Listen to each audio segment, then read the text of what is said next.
할렐루야! 요한계시록 개론을 말씀드리도록 하겠습니다. 먼저 성경의 요한계시록의 장별 말씀을 드리도록 하겠습니다. 1장은 사도 요한이 이 예언의 말씀을 기록하게 된 동기와 목적에 대해서, 2장과 3장은 7교회 이야기, 4장과 5장은 하늘의 경배 이야기, 6장과 7장은 두루마리의 전반적인 개요 이야기가 7개의 인을 통해서 설명되고 있습니다. 그 안에 8장과 9장은 한 일해 동안의 개관 이야기가 있습니다. 10장과 11장에는 한 일해의 전반부의 이야기, 12장에는 그 일해의 중심의 이야기, 13장에는 한 일해의 후반의 이야기가 나옵니다. 14장과 15장에는 부활과 휴거의 이야기, 16장에는 마지막 때 재앙, 7대접의 재앙 이야기, 17장과 18장은 바벨론의 멸망, 그리고 19장과 20장은 예수님의 재림과 천년왕국의 이야기가 나옵니다. 20장에는 보좌의 심판 이야기, 그리고 21장과 22장은 새 예루살렘 성의 이야기입니다. 우리가 한 일해가 어떻게 됐는지 알기 위해서는 유대인의 시간표를 먼저 알아야 합니다.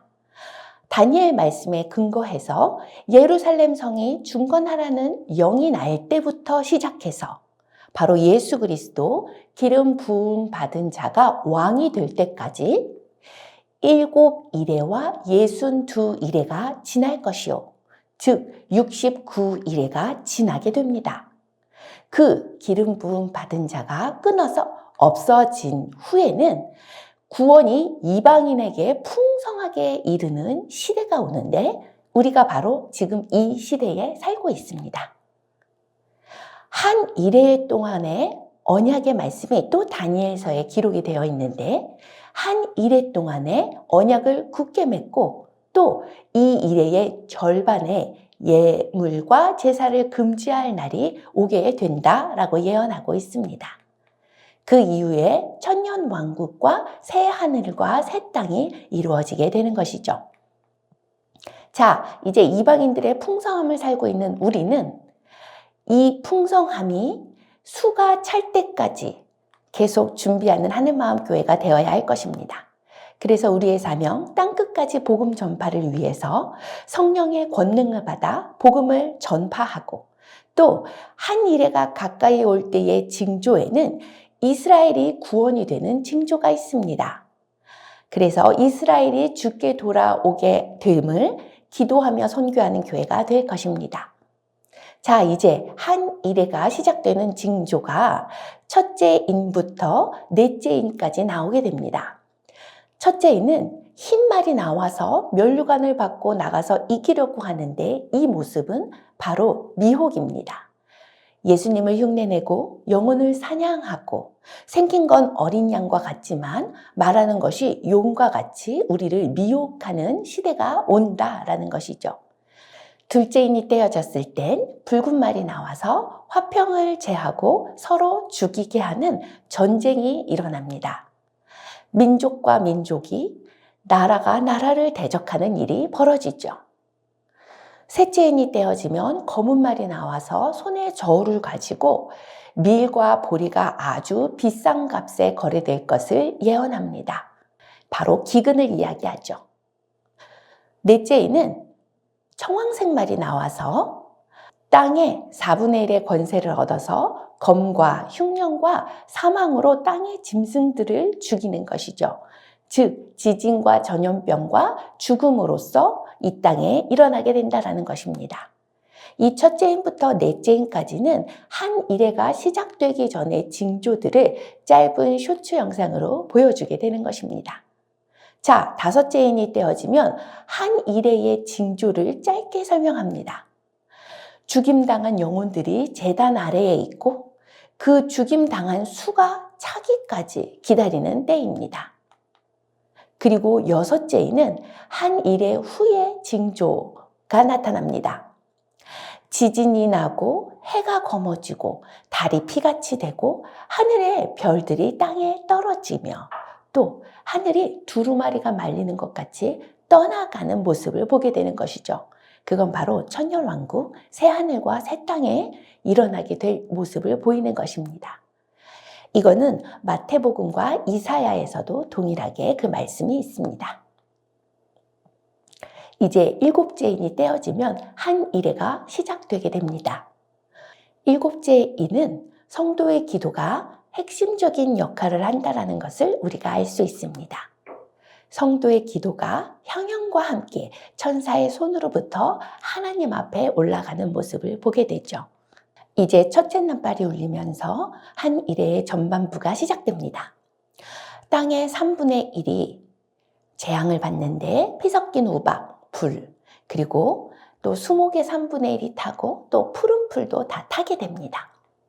둘째 나팔이 불리면 바다의 3분의 1이, 셋째 나팔이 불리면 강의 3분의 1, 넷째 나팔은 해달 별의 3분의 1, 또 낮과 밤의 3분의 1의 비추임이 없어지게 됩니다. 그리고 바로 이 한 이래의 전반부에는 두 증인이 활동하는 시대인데 바로 우리의 부르심이죠. 하늘에서는 경고의 나팔 소리가 울린다 하면 땅에 사는 두 증인에게는 경고의 선포를 하도록 하는 부르심이 있는 것입니다. 한 이래의 중반부에는 증인들이 결국엔 승리를 하고 용이 패배가 되는 하늘에서의 이야기가 기록이 되어 있습니다. 하늘에서는 너희가 이겼으니 기뻐하라. 그러나 땅에 있는 자에게는 화가 있다라고 말씀하십니다.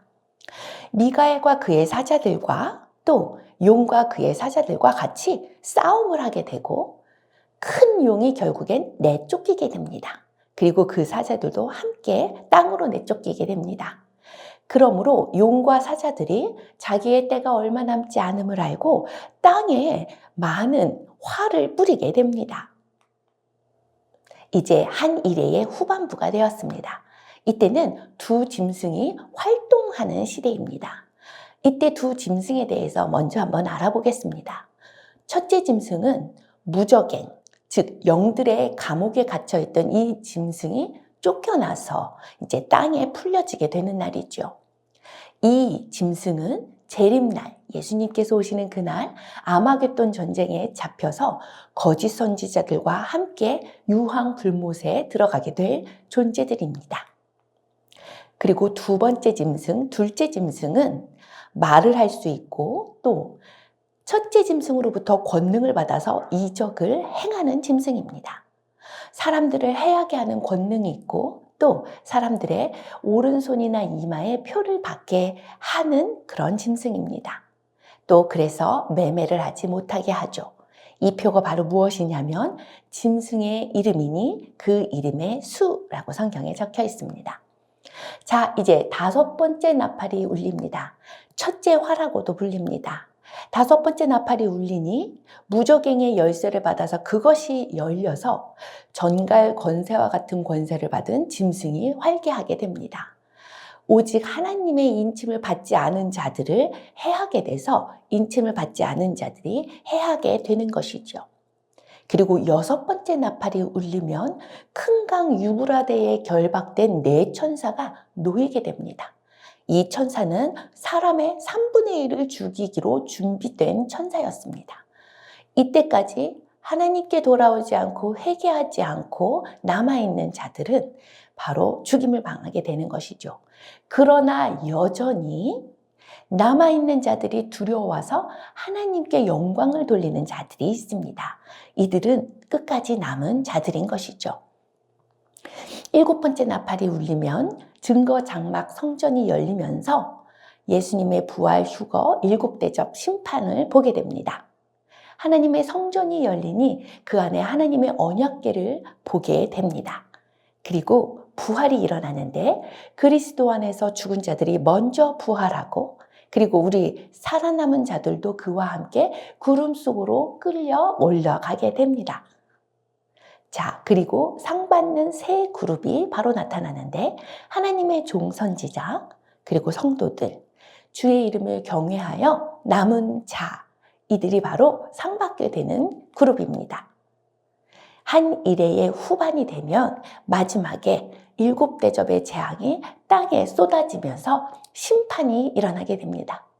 첫째 천사가 대접을 땅에 부어서 심판을 받고, 둘째 천사는 바다의 심판, 셋째 천사는 강과 물의 근원의 심판, 넷째 천사는 해의 심판, 그리고 다섯째 천사는 짐승의 왕좌에 쏟고, 여섯 번째 천사는 큰 강 유브라데에 쏟고, 또 일곱 번째 천사는 그 대접을 공중에 쏟아서 마침내 큰 성 바벨론이 멸망하게 됩니다. 자, 요한계시록의 결론 말씀드리도록 하겠습니다. 자, 짧게 우리가 이렇게 보았는데요. 우리 하늘마음교회는 이방인의 풍성함이 될 때까지 성령의 권능을 받아 기도하며 선교하는 교회이며, 또 이스라엘의 구원을 바라며 한 이래가 가까이 되게 오심을 기다리는 교회입니다. 그래서 우리의 할 일은 그 옷을 더럽히지 아니하고 흰 옷을 사서 입어 벌거벗은 수치를 보이지 않으며, 어린 양의 피에 그 옷을 씻어 희게 하며 깨어서 자기 옷을 지키는 자, 또 성도들의 옳은 행실을 지키는 자, 예수 그리스도로 옷 입는 자들이 되어야 할 것입니다. 사도 요한은 요한계시록 21장에 이렇게 소망의 말씀을 줍니다. 모든 눈물이 그치고 그 눈에서 슬픔이 사라지고 사망이 없어지고 애통하는 것이나 곡하는 것이나 아픈 것이 다시는 있지 아니하리니 처음 것들이 다 지나갔습니다. 그리고 일곱 대접 재앙의 마지막에 쏟아지는 그때 우리는 이리 오라, 내가 신부 곧 어린 양의 아내를 내게 보이리라. 우리는 그날을 소망합니다. 이 예언의 말씀이 요한계시록 1장과 22장에 동일하게 중요하다고 생각하여 기록되어 있습니다. 예언의 말씀을 읽는 자와 듣는 자와 가운데 지키는 자는 복이 있나니 마지막 때가 가까움이라. 또 22장, 이 두루마리의 예언의 말씀을 지키는 자는 복이 있으리라 하더라. 아멘.